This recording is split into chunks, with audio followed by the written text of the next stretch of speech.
جو زیادہ پیدل سفر کرتا ہو اور کیلے زیادہ کھاتا ہو اس کے ہاتھ جڑوا بچے پیدا ہوتے ہیں۔ رات کو سوتے وقت 2 دانے ہاریڑ کا مربع دودھ کے ساتھ کھائیں، جوڑوں کے درد سے نجات مل جائے گی۔ ماہر نفسیات کے مطابق اچھی طرح آرام کرنے والے کا چہرہ نیند سے محروم لوگوں سے زیادہ پرکشش اور جوان دکھائی دیتا ہے۔ خواب دیکھنا بری یادوں کے اثرات کو کم کرنے میں مدد کرتا ہے۔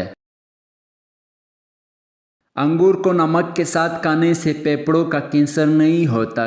کھڑے ہو کر کنگھا کرنے سے نحوست آتی۔ کھڑے ہو کر کھانے اور پینے سے رزق کی تنگی ہو جاتی اور غربت آ جاتی ہے۔ کھڑے ہو کر جھاڑو دینے سے کمر ٹیڑھی ہوتی ہے۔ کھڑے ہو کر کپڑے پہننے سے سستی بڑھتی ہے۔ باجرے کی روٹی کھانے سے جوانی واپس لوٹ آتی ہے۔ لال مرچ کا زیادہ استعمال آنکھوں، معدہ اور دماغ کو کمزور کرتا ہے۔ اگر تندرست، خوشحال اور عقل مند بننا چاہتے ہو تو جلد سو جاؤ اور جلد اٹھ جاؤ۔ کبھی کبھی روزہ رکھنا یا پاکا کرنا صحت کے لیے مفید ہے۔ روزانہ نہانا اور نہانے سے پہلے تیل کا مالش کرنا تندرستی کی کنجی ہے۔ ادرک کا قہوہ پینے سے پالتو چربی ختم ہو جاتی ہے۔ ادرک کے استعمال سے منہ کی بدبو دور ہوتی ہے۔ ادرک کو تیل میں جلا کر مالش کرنے سے جوڑوں اور پٹوں کا درد ختم ہوتا ہے۔ مکھن کے ساتھ ادرک کھانے سے بلغم ختم ہو جاتی ہے۔ 4-5 دن کچا پیاز کھانے سے پیٹ کے کیڑے مر جاتے ہیں۔ قوت دفاع کو بڑھانے کے لیے پیاز کا استعمال دوپہر کے کھانے کے ساتھ کرنا چاہیے۔ برسات کے موسم میں کچا پیاز کھانے سے آپ ہیضہ جیسی بیماری سے دور رہ سکتے ہیں۔ پیاز خون میں شوگر کی سطح کو کنٹرول اور کولیسٹرول کا لیول نارمل رکھنے میں مدد دیتا ہے۔ دیسی مرغی کا شوربہ نہار منہ پی لینے سے جوانی واپس لوٹ آئے گی۔ پانی کم پینے والے آدمی کے گردے جلد خراب ہو جاتے ہیں۔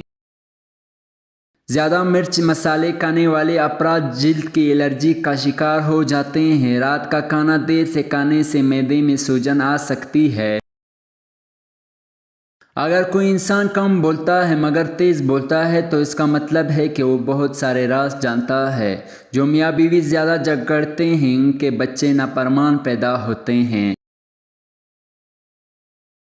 اگر چھوٹے بچے کو قے آنے لگے تو سونف دودھ کے اندر گرم کر کے پلا دے۔ زیتون کے تیل کا قطرہ ناک میں ڈال دیا جائے تو دل کی دھڑکن کنٹرول میں رہتی ہے۔ بدن میں کمزوری ہو تو لوبیا کھانے سے جان آ جائے گی۔ دانتوں میں کیڑا لگے تو کالے نمک کے پانی سے کلی کرنے سے کیڑا نکل جائے گا۔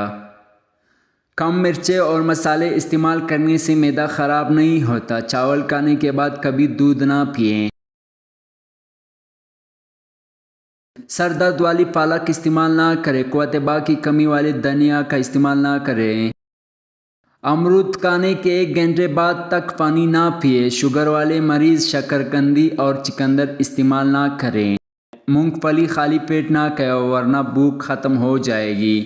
کھڑے ہو کر غذا نہ کھائیں ورنہ دل اور تیلی کا امراض میں مبتلا ہو جائیں گے۔ انڈے ابالنے کے بعد ٹھنڈا کر کے نہ کھائیں ورنہ متلی اور دمہ کی بیماری میں مبتلا ہو سکتے ہیں۔ گلاب کے پھول کے پتے چبا لینے سے خون کی کمی دور ہوتی ہے۔ میٹھا کھا کر ٹھنڈا پانی استعمال کرنے سے دانت جلدی گر جاتے ہیں۔ زیادہ مرغی کا گوشت کھانا پیٹ کو بڑھاتا ہے۔ زیادہ پریشانی معدے کو کمزور کر دیتی ہے۔ زیادہ خوف کھانے والے بندے کی گردے کمزور ہو جاتی ہیں۔ دودھ میں کشمش استعمال کر کے کھا لو، اس سے دل کو طاقت ملتی ہے۔ پرندوں کو آزاد کرنے سے رزق بڑھتا ہے۔ سفید خرگوش گھر میں دولت لاتا ہے۔ مکڑی کا جالا ہٹا کے تو دولت آئے گی۔ گوبھی زیادہ کھانے سے جلد لٹکے گی نہیں۔ روزانہ کچے ادرک کا استعمال سے عمر چھپ جاتی ہے۔ ایک حالیہ تحقیق کے مطابق ایک لڑکا اور لڑکی کبھی بھی صرف دوست بن کر نہیں رہ سکتے۔ ڈارک چاکلیٹ کھانا دماغ کے لیے مفید ہے۔ تحقیق کے مطابق چاکلیٹ کھانے سے دماغ اگلے 2 گھنٹے تک زیادہ تیزی سے کام کرتا ہے۔ اوسطاً ایک 4 سال کا بچہ روزانہ تقریباً 300 سے 400 تک سوالات پوچھتا ہے۔ رات کو گڑ کھانے اور ساتھ میں دودھ پینے سے نظام انہضام بہتر ہوتا ہے۔ وہ لوگ جو سیاہ رنگ پہنتے ہیں وہ زیادہ قابل بھروسہ، پر اعتماد اور پر حوصلہ نظر آتے ہیں۔ چاکلیٹ آئس کریم ذہنی دباؤ کو کم کرتی ہے۔ سفر کرنے کی عادت آپ کو زیادہ ذہین اور تخلیقی کار بناتی ہے اور آپ کی مشکلات حل کرنے کی صلاحیت کو بھی بڑھاتی ہے۔ جب آپ پوری نیند نہیں لیتے تو دماغ اپنے ہی نیورون پر گزارا کرتا ہے اور یہ ایک خطرناک بات ہے۔